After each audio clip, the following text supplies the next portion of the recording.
નમસ્કાર, સ્વાગત છે આપ સૌનું. કેમ છો માં? હું છું નીરવ મહેતા. મિત્રો, આજે બદલાતી જીવનશૈલીમાં અનેક લોકો વિવિધ બીમારીઓથી પીડાતા હોય છે અને તેમાંય બદલાતા સમયમાં વધી રહી છે બીમારીઓ. જો કે ટેકનોલોજીના યુગમાં હવે તેનું નિરાકરણ પણ શક્ય છે અને તેમાંય હવે દિવાળીના આ માહોલમાં વધી જશે મહિલાઓની ચિંતા અને તે ચિંતા ક્યારેક બીમારીઓમાં પણ પરિવર્તન થાય છે. માટે જ તમારી ચિંતા કે કોઈ ટેવ બીમારીમાં પરિવર્તન ના થાય તે માટે જ આજે ચર્ચા કરીશું સફાઈની બીમારી પર. તો શું છે સફાઈની બીમારી અને તેને અટકાવવા શું કરવું જોઈએ, શું છે તેની સારવાર, તે વિશે આજે ચર્ચા કરીશું. કેમ છો માં? તો છોડી દો ચિંતા અને તણાવ મુક્ત રહી કરો કામ. અને હા, એકવાર કામ પત્યા પછી તે વિશે વારંવાર ન વિચારવો, વસ્તુને વારંવાર ન જુઓ. Special report TV9. તો તમારી આ બીમારીને કેવી રીતે દૂર કરવી જોઈએ, શું છે તેની સારવાર અને તેનાથી તમે કેવી રીતે દૂર રહેશો તે વિશે માહિતી આપવા TV9 સ્ટુડિયોમાં ઉપસ્થિત છે જાણીતા સાયકોલોજીસ્ટ ડોક્ટર પ્રશાંત ભીમાણી. ડોક્ટર પ્રશાંત, આપનું સ્વાગત છે TV9 સ્ટુડિયોમાં. Thank you. સૌપ્રથમ તો આપણે વાત કરીએ કે OCD એટલે કે સફાઈની બીમારી શું છે? OCD નો અર્થ થાય છે ઓબ્સેસિવ કમ્પલ્સિવ ડિસઓર્ડર. બેઝિકલી આ બે લેવલે થતું હોય છે. એક તો ઓબ્સેસિવ કમ્પલ્સિવ થોટના લેવલે થતું હોય છે અને એક્શનના લેવલે થતું હોય છે. કેટલાક લોકોને એકના એક વિચારો વારંવાર આવતા હોય છે અને ઓબ્સેસિવ થોટ્સ કહેવાય. અને વારંવાર એકની એક ક્રિયા કરવાની જેને ટેવ પડી ગઈ છે એવા લોકોને ઓબ્સેસિવ કમ્પલ્સિવ ડિસઓર્ડર થઈ ગયો છે એવું કહેવાય. સામાન્ય સંજોગોમાં આ બીમારી જે છે એક પ્રકારનું ન્યુરોસિસ છે, એક પ્રકારની સૌમ્ય મનોવિકૃતિ કહી શકાય. આમાં વ્યક્તિને વારંવાર કોઈને કોઈ બાબત, કોઈને કોઈ વસ્તુ ચોખ્ખી કરવાની ટેવ પડી જાય છે. ચોખ્ખી હોય તો પણ એને ફરીથી ને ફરીથી ચોખ્ખી કરવાની ટેવ પડે છે. જેમ કે એને વારંવાર હાથ ધોવાની ટેવ પડી જાય છે. એક બહુ રસપ્રદ ઇતિહાસનું એક ઉદાહરણ છે. નીરવ, એક ઉદાહરણ બહુ સરસ છે કે શેક્સપિયરના એક નાટકમાં લેડી મેકબેથનું એક પાત્ર આવે છે. એ વારંવાર પોતાના હાથ ધોયા કરતી હતી. એનું કારણ એ હતું કે એને એવું હતું કે મારા હાથથી કંઈક ખરાબ થઈ ગયું છે, ગંદકી છે, એટલા માટે એ ધોતી હતી. એ કારણની આગળ ચર્ચા કરીશું ત્યારે આગળની સ્ટોરી કહીશ. પણ મુખ્ય વાત એ છે કે આવા દર્દીઓને વારંવાર બધું ચોખ્ખું કરવાની ટેવ પડે છે, હાથ વારંવાર ધોવાની ટેવ પડે છે, તાળું માર્યા પછી વારંવાર ચેક કરવાની ટેવ પડી જાય છે, પગથિયા ગણતા હોય, આગળ કાર જતી હોય ત્યારે નંબરો ગણ્યા કરે. ક્યારેક આ બાબત મુશ્કેલી ઊભી કરે, ક્યારેક મુશ્કેલી ન ઊભી કરે, પણ એટલું નક્કી છે કે ઘરની અંદર પણ ક્યારેક આવા લોકો બધું ચોખ્ખું કરી નાખે છે. ઘરના લોકો ઘરની અંદર આવે ત્યારે કે અહીંયા નહીં બેસવાનું, અહીંયા બેસો, આ ગંદુ છે, આ ચોખ્ખું છે. આ પ્રકારે આ બધા લોકોને ડિસ્ટર્બ કરતા હોય છે. એમને ખબર હોય છે કે આ જે હું કરું છું એ ખોટું છે, બરાબર નથી, તો પણ પોતે કરતું એને રોકી શકતા નથી. એટલે આ બીમારીને આપણે OCD તરીકે ઓળખીએ છીએ. જી, એટલે એક ને એક વસ્તુ કોઈ પણ 2-3 વખત 4 વખત કરીએ તો તે સફાઈની બીમારી એટલે કે OCD ની બીમારી છે. દરેક બીમારીના લક્ષણો હોય છે, તો ખાસ કરીને OCD ના મુખ્ય લક્ષણો કયા કયા હોઈ શકે છે? નીરવ, મેં કહ્યું તે પ્રમાણે OCD એટલે ગુજરાતીમાં આપણે કહી શકાય અનિવાર્ય વિચાર દબાણ અને ક્રિયા દબાણ. અને વિચારોનું સતત દબાણ થયા કરે. કેટલાક આંકડાઓ મનમાં ગુમરાયા કરે. ધારો કે અમુક અંક જે છે એ કન્ટિન્યુઅસ મનમાં ગુમરાયા કરે. કેટલાક લોકોને અમુક વસ્તુ ગંદી જ છે, આજુબાજુ બધું ગંદુ જ પડ્યું છે એવું જ લાગ્યા કરે એમને, અને ત્યાં ચોખ્ખું કરવા જાય. એમને ક્યાંય કોઈ જગ્યાએ અડે નહીં, પોતે એકદમ અલગ અલગ રહે. આ બધા એના લક્ષણો છે.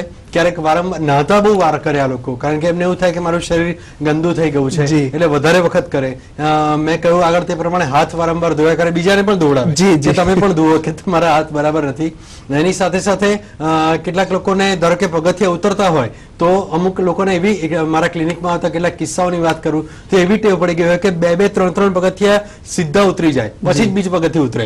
આવી ટેવ પડી ગઈ હોય. કેટલાક લોકોને આગળ જતી કાર કે સ્કૂટર હોય એને નંબરની આંકડાઓ જે છે એની ગણતરી કરવાની ટેવ પડી ગઈ હોય કે ભાઈ આ આંકડો આ છે તો બરાબર મારું કામ થશે, નહીતર કામ નહીં થાય. ભગવાનને 5 કે 10 વાર પગે લાગવાની ટેવ પડી હોય. કેટલાક લોકો 5 વાર પગે લાગે, કેટલાક 7 વાર પગે લાગે, કેટલાક 11 વાર પગે લાગે.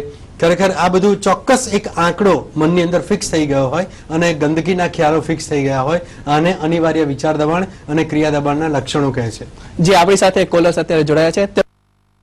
ચોક્કસ. જી, આપનો પ્રશ્ન શું છે? હેલો. હા જી, શીતલભાઈ બોલો આપનો પ્રશ્ન. હવે મારો પ્રશ્ન એક મારો ફ્રેન્ડ છે. જી. તો એ હેલો. હા જી, બોલો બોલો આપનો પ્રશ્ન. આ એક મારો, હું પોતે ચાર્ટર્ડ એકાઉન્ટન્ટ છું. જી. એક મારો ફ્રેન્ડ છે મારી સાથે જે ભણતો ને, તો એ કઈક એકની એક બુક, એકનું એક પેજ 10-12 વાર વાંચ્યા કરે છે. હવે પાછું આગળના પેજ પર જાય તો પાછું પાછળનું કઈ રહી નથી ગયું ને પાછું પાછળનું વાંચે, એમ કરીને આમ કલાકોના કલાકો બગાડ્યા કરે. જી જી. તો હવે એ સમજાતું નથી ને હજી બહુ એટેમ્પ આપ્યા કરે છે, હજી પાસ પણ થયો નથી, પણ એક મેન્ટલ મતલબ ડિસઓર્ડર જેવું થઈ ગયું છે એનું. જી જી. તો હવે એનું શું કાંઈ સોલ્યુશન જેવું? ચોક્કસ શીતલભાઈ, આ જે તમે જે તકલીફ કહો છો એને ઓસીડી ની કદાચ શરૂઆત કહી શકાય, પણ એટલું નક્કી છે કે એને કદાચ એ ભણવાની જો ચોપડી હશે તો ભણવામાં બરાબર ધ્યાન નથી લાગતું, એના વિચારો બીજે ચાલે છે, એટલા માટે એ ફોકસ નથી કરી શકતા, કોન્સન્ટ્રેશન નથી કરી શકતા, મેમરીમાં તકલીફો છે, આ બધી તકલીફો છે, પરીક્ષાની ચિંતા છે, આ બધું છે, એટલા માટે આ બધું થતું હોય એવું મને વધારે લાગે છે. ઓસીડીની તકલીફ થોડીક જુદી હોય, પણ જો વારંવાર એકના એક પેજ પર પાછા જાય છે વાંચવાની દ્રષ્ટિએ, તો એનો અર્થ એવો થયો કે એની સમજણ જે છે એ કાચી રહી જાય છે અને ફરીથી ને ફરીથી એને વાંચવું પડે છે. આવી સ્થિતિ છે. આવી સ્થિતિની અંદર કાં તો એને રસ નથી, એટલે રસ પડે એવી રીતે કોઈ સમજાવે તો એ વ્યક્તિ આગળ વધી શકે, અને જો મોટી ઉંમરની વ્યક્તિ હોય, પરીક્ષા ના આપવાની હોય, તો ચોક્કસપણે એનામાં કંઈક ઓબ્સેસિવનેસ દાખલ થઈ ગઈ છે એવું કહી શકાય. જી પ્રશાંતભાઈ, આપણે જે રીતે શીતલભાઈના મિત્રને વાંચવાની તકલીફ તમે કીધી કે એ રીતે હોય છે, તો એમાં ખાસ કરીને વિચારો પણ જોયેલા છે. જે રીતે લોકો બિનજરૂરી વિચાર કરે છે, રાત દિવસ ખોટે ખોટું બિનજરૂરી કારણ વગર વિચાર કરે છે, તો તેને શું ઓસીડી ની બીમારી કહી શકાય? વિચારો કરે છે, પણ જો એ વિચારો પોતાને નડતા ના હોય તો એને ઓસીડી ના કહી શકાય. પણ જો વિચારો બહુ જ નડતા હોય, એકના એક જ ટાઈપના વિચારો હોય, તો એને ડેફિનેટલી આપણે અમુક કક્ષામાં લઈ જઈ શકીએ. ધારો કે નકારાત્મક વિચારો આવે છે તો એને આપણે ડિપ્રેશનની કક્ષામાં લઈ જઈ શકીએ, અને એનું બધા જ એના પેરામીટર્સ ચેક કરવા પડે, DSM પ્રમાણે જોવું પડે કે આ ખરેખર કેટલા વખતથી આ તકલીફો છે, કેટલા દિવસથી છે, એના લક્ષણો કયા કયા છે, આટલામાંથી કયા લક્ષણો મેચ થાય છે, આ બધું જ જોવું પડે. પછી એનો ડાયગ્નોસ્ટિક ક્રાઇટેરિયા નક્કી થાય અને પછી એને ચોક્કસ લેબલ લગાડી શકાય. બાકી જો એકના એક વિચારો આવતા હોય તો કદાચ એક ગભરામણના વિચારો આવતા હોય તો એને એન્ઝાયટીમાં પણ એન્ઝાયટીની તકલીફ છે એવું કહી શકાય. ક્યારેક કેટલીક વસ્તુઓ મેં કહ્યું એમ ચોખ્ખાઈના વિચારો આવતા હોય તો એને ઓસીડી કહી શકાય. આ પ્રમાણે અલગ અલગ છે. જે એક મિત્રનો પ્રશ્ન છે કે ખાસ કરીને લોકો ઘરમાં વારંવાર સંજવારી કાઢતા હોય છે, એટલે કે સફાઈ કરતા હોય છે, તેવા લોકો માટે આપ શું કહેશો? કે બસ એ લોકો જ આ ઓસીડી વાળા છે કે જે લોકો વારંવાર ચોખ્ખું કર્યા કરે, એમને એમ બધું જ ચોખ્ખું હોય છતાં પણ એમને એમ થાય કે અહીંયા સહેજ પણ કચરો ના આવવો જોઈએ.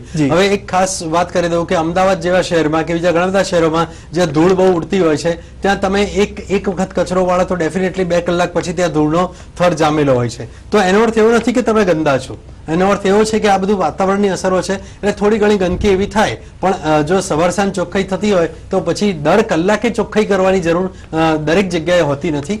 અને બીજી વાત કે જો આવું અંદરથી પ્રેશર આવતું હોય કે ના હું ચોખ્ખું નહીં કરું તો નહીં ચાલે, તો ચોક્કસ સારવારની જરૂર છે, બીજી કશી નહીં. જી પ્રશાંત, આપણી સાથે એક કોલર જોડાયા છે, મનોજભાઈ. એમનો પ્રશ્ન શું છે જાણી લઈએ. જી મનોજભાઈ, આપનો પ્રશ્ન શું છે? મારું નામ મનોજભાઈ છે. હાજી બોલો.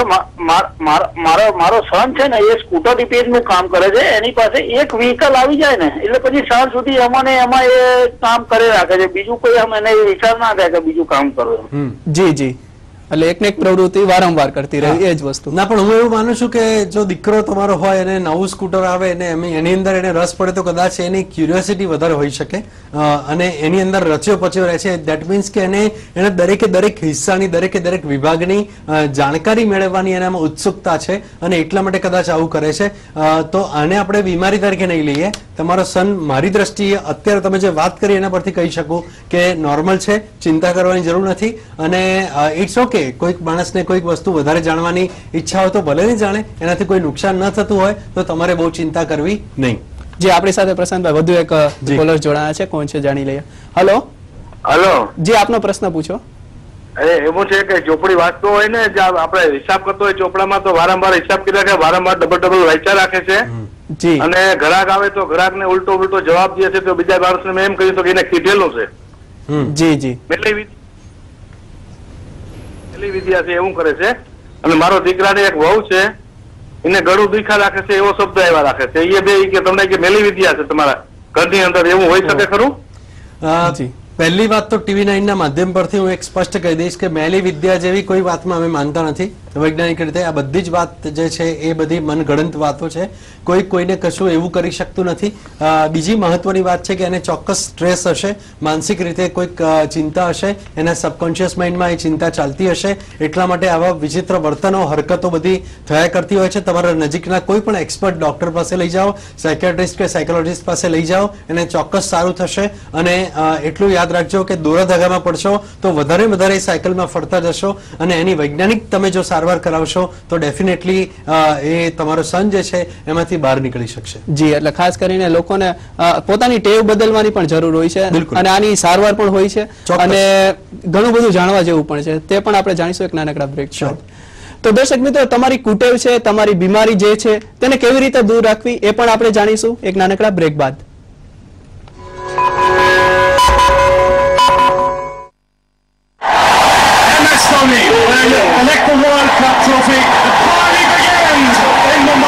क्या आप जानते हैं ये वर्ल्ड कप हमारी झोली में ऐसे ही नहीं गिरा. हर मैच में खेले गए हर शॉट और हर बॉल का इंपॉर्टेंस था, तब कहीं जाकर वर्ल्ड कप हमारा हुआ. लेकिन इससे बढ़कर भी एक मैच है, वो है चुनाव.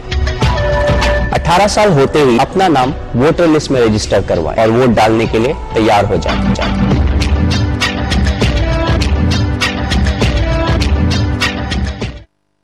जिंदगी में 3 चीज कभी अंडर एस्टिमेट नहीं करना: I, me and myself. Thank you.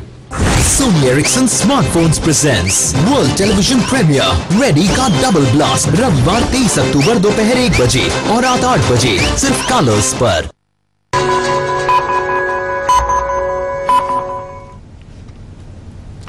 Welcome back friends. આજે આપણે ચર્ચા કરીએ છીએ ખાસ કરીને સફાઈની બીમારી વિશે. તમારી કુટેવ કઈ છે અને તેનાથી કઈ કઈ બીમારીઓ થઈ શકે છે અને તેને નિવારવા કઈ કઈ બાબતોનું ધ્યાન રાખવું જોઈએ તે અંગે આજે ટીવીને સ્ટુડિયોમાં વાત કરી રહ્યા છીએ પ્રશાંતભાઈ જોડે. પ્રશાંતભાઈ, ખાસ કરીને આપણે વાત કરતા હતા કે એવી બીમારી હોય છે આ ખાસ કરીને ઓસીડીની, તો એની સારવાર હોય છે. જો આ લોકોને સારવાર ન આપવામાં આવે તો શું થઈ શકે? ખાસ કરીને જો સારવાર ના આપવામાં આવે તો આ સ્થિતિ અથવા લક્ષણો જે છે વધી જાય અને એટલી બધી હદ સુધી વધી જાય કે પછી એને કર્યા વગર ચેન જ ના પડે, એને ઊંઘ પણ ના આવે. બીજું કે એને ખબર હોય કે હું જે કરું છું ખોટું કરું છું, એટલે એનું ગિલ્ટ પણ હોય, એની અપરાધ ભાવના પણ મનમાં હોય અને એની સાથે સાથે આજુબાજુના લોકો જે છે બહુ હેરાન થાય. એટલે ચોક્કસ એની સારવાર કરાવી જ જોઈએ અને વ્યક્તિ ચોક્કસ આમાંથી મુક્ત થઈ શકે છે, એમાં કોઈ બેમત નથી. જી, ખાસ કરીને ઓસીડી એટલે આ સફાઈની બીમારીના કોઈ પણ માહિતી જોતી હોય તો વધુ માહિતી માટે તે શું કરી શકે? વધુ માહિતી ઓસીડી ની સૌથી મહત્વની વાત એ છે કે તમને જો એવું લાગતું હોય કે ભાઈ અમારા ઘરની આ વ્યક્તિ જે છે એ જરા વધારે પડતી ચોકસાઈ રાખે છે, વધારે પડતી સ્વચ્છતા રાખે છે, જે એબનોર્મલ છે, એબનોર્મલ સ્વચ્છતાની જે ધૂન જે સવાર થઈ જાય અને આપણે ઓસીડી કહીએ છીએ. આ એક વાત છે, સૌથી ઇમ્પોર્ટન્ટ વાત. બીજી વાત એ છે કે તમને બધાને એવું લાગતું કે આ છાપું બરાબર પડ્યું છે, આ વસ્તુ બરાબર પડી છે, તો પણ પેલા બેન કે ભાઈ જે હોય તે એ આવીને પાછું સરખું કરી જાય, આમ તો હોય તેનું ત્યાં પાછું ફરીથી આવીને મૂકી જાય. એટલે આવું બધું જયારે થતું હોય ત્યારે એવું માનવું કે આ કંઈક આમનામાં ગડબડ છે અને ચોક્કસ તમારા નજીકના એક્સપર્ટ સાથે કે સાયકોલોજીસ્ટ પાસે એમને લઈ જાઓ. અને આ તકલીફ જે છે વારંવાર જો વ્યક્તિના મનમાં વિચાર આવતો હોય, એકનો એક વિચાર વારંવાર આવતો હોય, ધારો કે ઘણા લોકોને ધર્મ વિશે વિચાર આવે છે. બહુ સરસ એક કારણ કહું આપણે નીરવભાઈ કે જે ઘરોમાં નાનપણમાં અતિશય કડક ધાર્મિક વાતાવરણ હોય છે એવા લોકોને મોટી ઉંમરે આ પ્રકારની ઓસીડીની બીમારી થવાની શક્યતા બહુ જ વધી જાય છે. આની સાથે ન્યુરોટ્રાન્સમીટર્સના ચેન્જીસ પણ એટલા જ જવાબદાર છે. પણ હું જે મારા સાયકોએનાલિટિક એક્સપિરિયન્સ પરથી કહું છું કે જે ઘરની અંદર પાપ પુણ્યના બહુ સ્ટ્રોંગ ખ્યાલ હોય છે, પેલી અડાઅડના ખ્યાલ હોય છે, આ બધા ખ્યાલ હોય છે, એ ઘરની અંદર એવા લોકોને મોટી ઉંમરે ચોક્કસપણે આવી તકલીફો થવાની શક્યતા હોય છે. અને દરેક બાબતનો અતિરેક જે છે એ હંમેશા નુકસાન કરે છે. જી પ્રશાંત, આપણે એ પણ જાણીશું કારણ કે ઉંમરની દ્રષ્ટિ પણ ખાસ કરીને જોવો છે. પણ આપણે કોલર છે આપણી સાથે ભરતભાઈ, એમનો પ્રશ્ન શું છે જાણી લઈએ. જી ભરતભાઈ, આપનો પ્રશ્ન શું છે? Hello sir. જી બોલો. બોલો. મારે તકલીફ એ છે કે હું ગમે તે વસ્તુમાં મૂકી હોય ને, મોબાઈલ છે ગમે તે વસ્તુ 2 મિનિટમાં જ ભૂલી જવાય મને, મતલબ યાદ નહીં રહેતું. જી, આ ભૂલવાની તકલીફ, આ બીમારીને ઓસીડી તો ના જ કહેવાય, પણ તમે જે ભૂલી જાઓ છો કાં તો તમે કદાચ કોઈક વ્યસન કરતા હો એવું એ બને, કોઈક મસાલા ખાવાની ટેવ ખરી ભાઈ?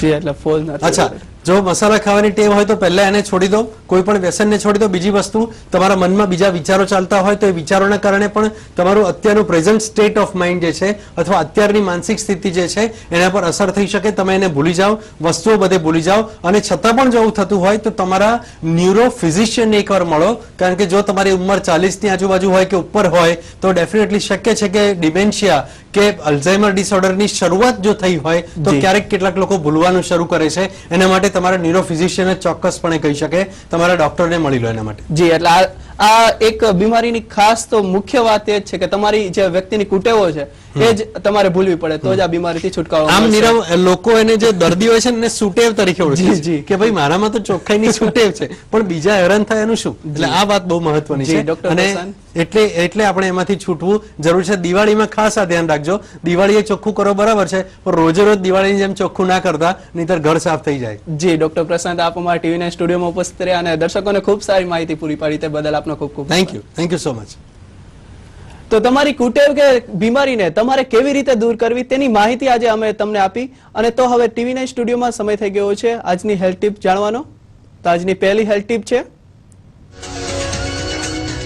ભૂખ ન લાગતી હોય તો અડધી ચમચી અજમો ખાવાથી ભૂખ ઉઘડશે. જ્યારે આજની બીજી હેલ્થ ટીપ છે કે રોજ ગાજરનો રસ પીવાથી દમનો રોગ જડમૂળમાંથી મટે છે. તો દર્શક મિત્રો, કેમ છો માં આજે બસ આટલું જ. આવતીકાલે ફરી મળીશું એક નવા જ વિષય સાથે. ત્યાં સુધી મને આપશો રજા. Good bye and take care.